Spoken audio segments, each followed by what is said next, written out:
Class 9 civics chapter 2 what is democracy, Y democracy, लोकतंत्र क्या है और लोकतंत्र क्यों। तो फर्स्ट टॉपिक जो हम इसका देखेंगे 2.1 व्हाट इज डेमोक्रेसी, डेमोक्रेसी क्या है।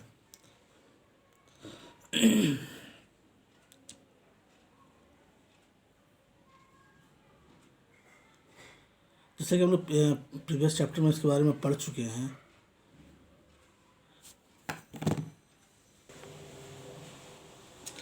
जैसे कि हम लोग प्रीवियस चैप्टर में इसके बारे में पढ़ चुके हैं कि दुनिया के बहुत से ऐसे देशों के बारे में जहाँ पर शासन व्यवस्था और संगठनों पर चर्चा की गई है। इनमें से कुछ शासन व्यवस्थाओं को हम डेमोक्रेटिक कह सकते हैं, मगर दूसरे लोकतांत्रिक ऐसे भी देश हैं जहाँ पर शासन व्यवस्था तो है मगर वो डेमोक्रेटिक नहीं है। अब यह सवाल यह उठता है कि क्या हम जिन्हें लोकतांत्रिक कहते हैं उन सभी देशों की सरकारों के बारे में एक बड़ी चीज़ हम याद कर सकते हैं। तो फर्स्ट थिंग जो है वो उसमें ये है, पिनासे के शासन से पहले और बाद का चिले, कम्युनिस्ट शासन व्यवस्था समाप्त होने के बाद का पोलैंड और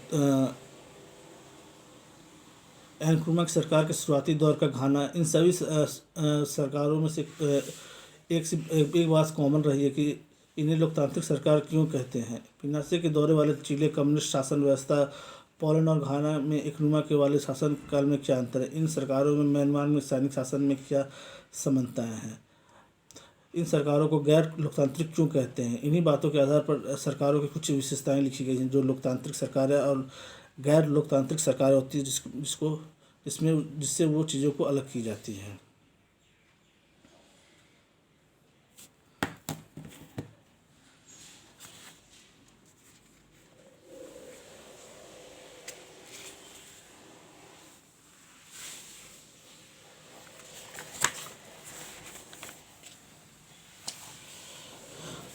सबसे इम्पोर्टेंट जो टॉपिक इसका है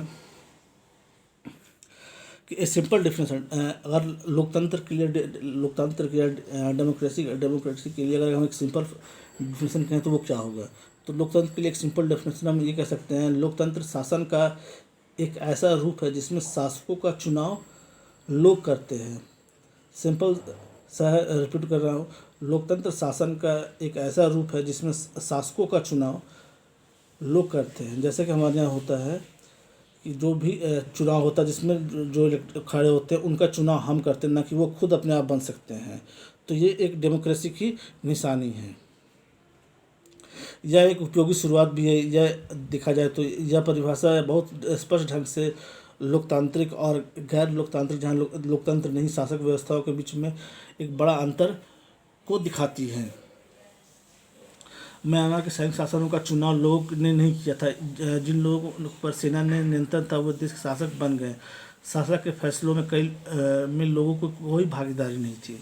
पिनासे जैसे तानाशाहों का चुनाव लोगों ने नहीं किया था। यह भी राजशाहियों पर भी लागू होती है। नेपाल के राजा और सऊदी अरब के साल लोगों द्वारा शासक नहीं चुने गए बल्कि राज परिवार में जन्म लेने के कारण उन्हें यह हक मिल जाता है। लेकिन यह सरल परिभाषा पूर्ण या पर्याप्त नहीं है। इसमें हम यह समझना चाहिए कि लोकतंत्र का मतलब लोगों का शासन है, पर इस परिभाषा का प्रयोग यदि हमने बिना सोचे समझे किया तो फिर सभी सरकारों को लोकतांत्रिक कहना पड़ेगा जो चुनाव करवाती है, या फिर हमें सही नतीजों पर यही नहीं पहुंच पाएंगे। जैसे कि हमने देखा हुआ कि समकालीन दुनिया की हर सरकार चाहे वह लोकतांत्रिक हो या खुद को लोकतांत्रिक कहलाना पसंद करती हूँ। इसलिए हमें असली लोकतंत्र और दिखावटी लोकतंत्र वाली सरकारों के बीच में सावधानी पूर्वक से चयन करना चाहिए।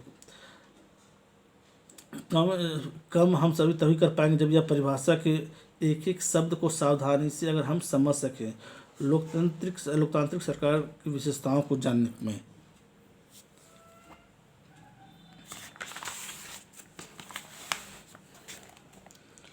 नेक्स्ट टॉपिक जो हमारा फीचर्स ऑफ डेमोक्रेसी, जिसे हम नेक्स्ट वीडियो में देखेंगे।